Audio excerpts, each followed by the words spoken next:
The Extraordinary Journey of the Fakir Who Got Trapped in an Ikea Wardrobe by Romain Puertolas. Translated from the French by Sam Taylor. Read by Julian Rhind-Tutt. A heart is a little bit like a large wardrobe. Ajatashatru Oghash Ratod. France. The first word spoken by the Indian man Ajatashatru Oghash Ratod upon his arrival in France was, oddly enough, a Swedish word. Ikea. That was what he said in a quiet voice. Having pronounced this word, he shut the door of the old red Mercedes and waited, his hands resting on his silky knees like a well-behaved child. The taxi driver, who was not sure he had heard correctly, turned round to face his customer, making the little wooden beads of his seat cover creak as he did so. On the back seat of his car sat a middle-aged man, tall, thin, and gnarled like a tree, with an olive-skinned face and a huge moustache.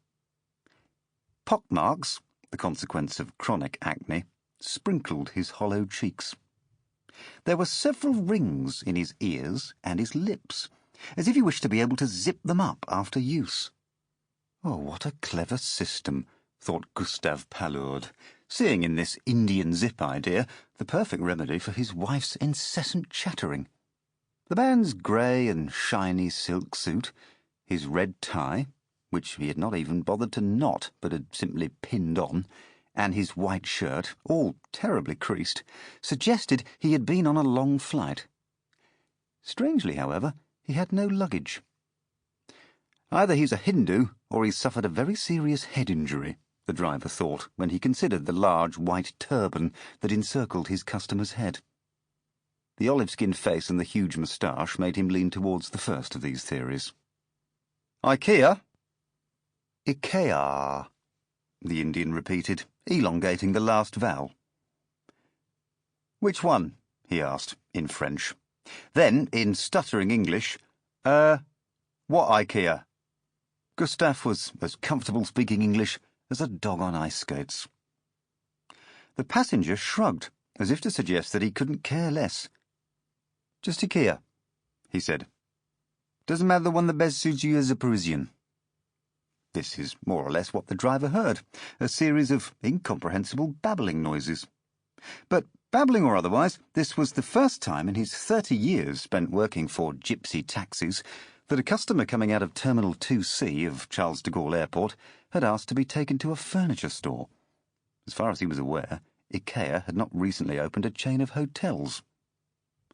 Gustave had heard some unusual requests before, but this one took the biscuit.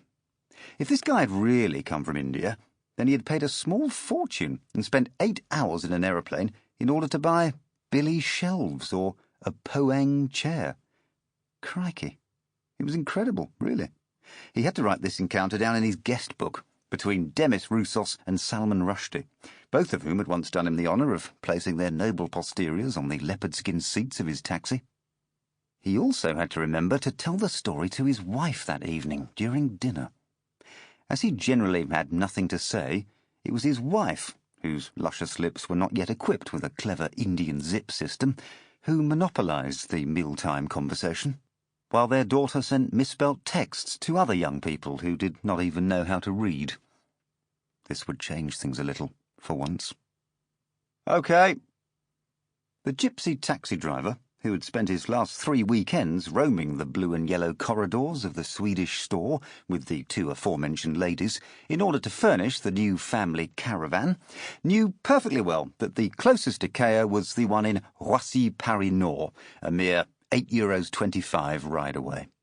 So he set his sights on the one in Paris-Sud-Thaïs, located on the other side of the city, 3/4 of an hour from their current location.